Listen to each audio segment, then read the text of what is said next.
It is the highest law officer जे कि तुम आर्टिकल नंबर 76 रे आସୁଛି तुमर किए attorney general of the India आंको काम कौन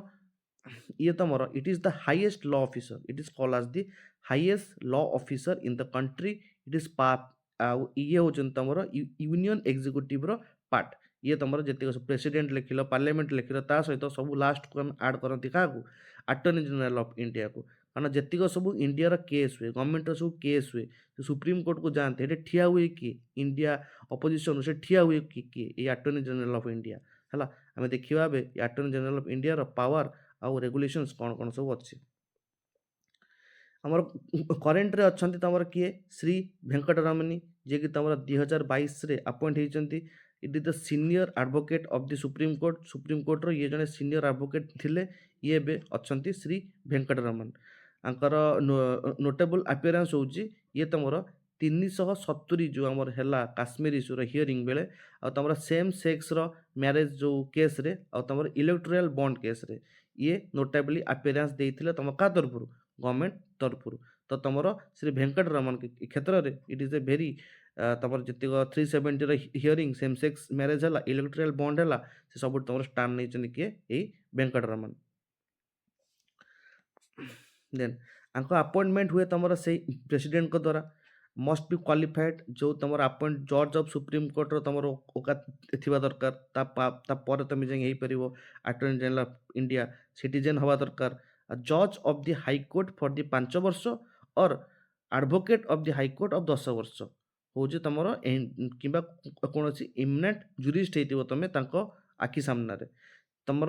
से ही तुम दिज्व card attorney general of India AGI of India जार कि हाईकोर्ट रे 5 वर्ष जज थे ना 10 वर्ष एडवोकेट थे term not fixed by the constitution जदि लिख कि तुम attorney general of India term के 6 ईयर कि 65 ईयर 5 ईयर कि 62 ईयर कि नन ऑफ द एबव तो से भाई तुम क्वेश्चन आसो जमी मुझे क्याग्र देखिली तुम ये कन्फ्यूज हो अरे से क्याग्र थी ना एजीआर थी एजीआर टर्म फिक्स नहीं ना क्याग्र टर्म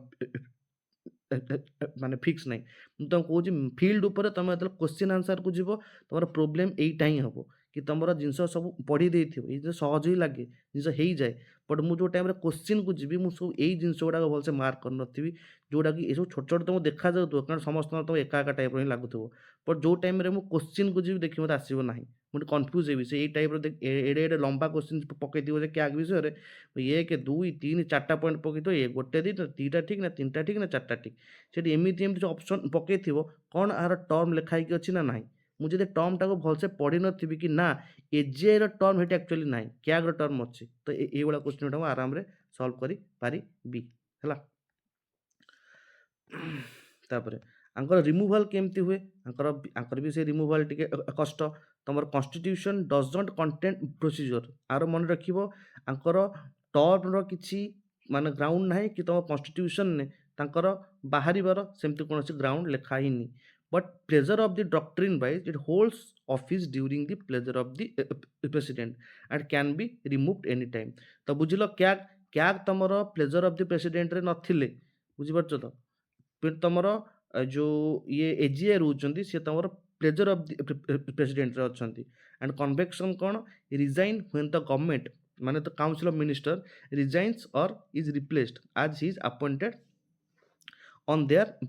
प्लेजर बा एडवाइस माने जो गवर्नमेंट थी से गवर्नमेंट रही से एजीआई थे ना तो जदि से गवर्नमेंट की काउंसिल ऑफ मिनिस्टर तुम कोलाप्स कर जाउची कि रिजाइन कर जाउची तो से भी पुणी जदि चाहिए रिअपॉइंट रिप्लेस कर पुणी सेकेंड गवर्नमेंट बाछिले आसबे नहले नहीं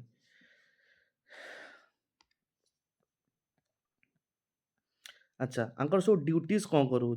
to give advice to the government आंकर ड्यूटीज भितर to give advice to the government of the India upon such legal matters referred by the president of course जो लीगल मैटर जोटा कि रिफर करते प्रेसिडेंट ताकू से एडवाइस दियंती टू परफॉर्म अदर ड्यूटी और a legal character assigned by the president और to discharge function conferred by the constitution और any other law on the behalf of the government of India जो बिहाफरे duty सब एतिक एतिक रोचंती president ପାଇଁ ସେ ଯୋଉଟାକୁ ତାକୁ assign କରିଥିବେ କି ତାକୁ କୋଉଟା ରିଫର କରିଥିବେ କି ତମର କନଷ୍ଟିଟ୍ୟୁସନରେ କୋଉ ଜିନିଷ କନଫର୍ଟ ହେଇକି ଅଛି ସେ ସବୁ ଜିନିଷକୁ ଦେଖିବା ଦାୟିତ୍ୱ ବା ଷ୍ଟାଣ୍ଡ ନେବେ ତମର କିଏ ଏଇ AGI attorney general of India. ଆଚ୍ଛା ପ୍ରେସିଡେଣ୍ଟାଲ ଆସାଇନମେଣ୍ଟସ୍ କ'ଣ ଆମେ ଯେମିତି ଆର୍ଟିକଲ 143 ତ ବହୁତ ଥର ଶୁଣିଲେଣି two appear on behalf of the government of India in all cases in the Supreme Court. Okay, then tomorrow to represent the government of India in any reference made by the president to Supreme Court under 143 जोटा कि तमरो advisory jurisdiction थाए जोटा कि तमरो article 143 को use करिकी जो supreme court president जो सिक करंती supreme court कतरु जो एडवाइस सी रिप्रेजेंट करंती प्रेसिडेंट तरफरु बा government of India तरफरु तमरो AGI जिवे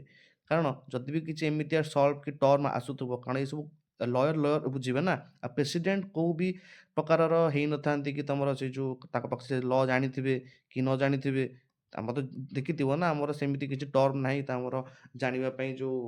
president of India हबा पई खाली तम सिटीजन ऑफ इंडिया हबा दरकार एतिकी एज हबा दरकार बस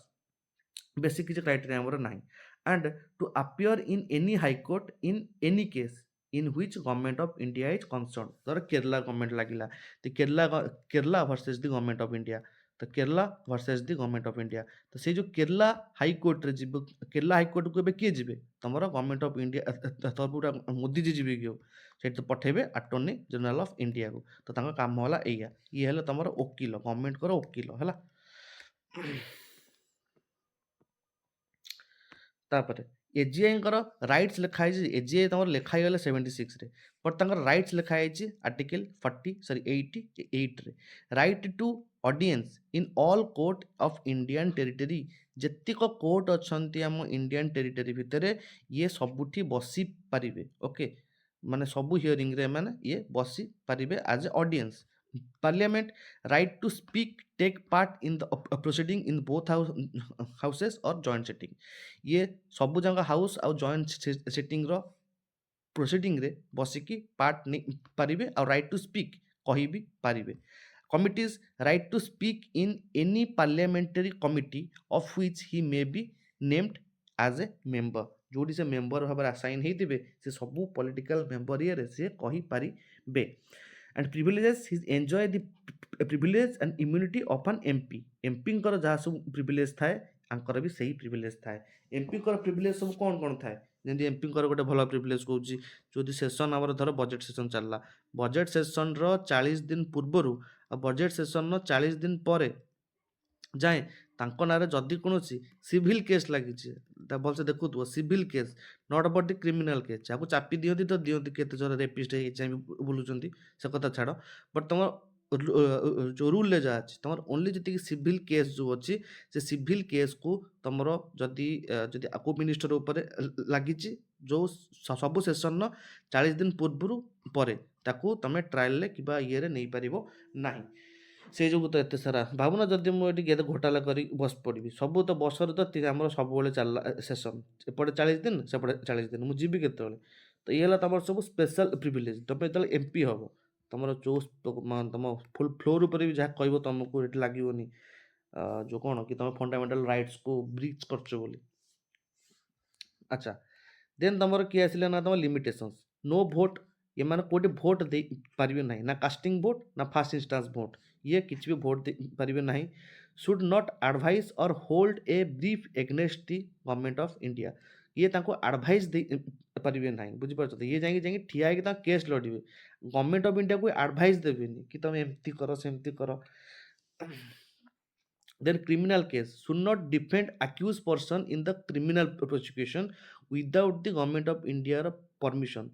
criminal case sorry civil case without government of India permission ने नहीं पारिबे बट तमरो ये कौनसी भी accused person criminal prosecution को नहीं पारिबे नहीं जदि ताको गवर्नमेंट ऑफ इंडिया जते जाए permission देइनी and he is not a full time government servant can practice privately ये गोटे फुल टाइम गवर्नमेंट सर्वेंट नुहति है कि गोटे एमती टर्म थी मासु मास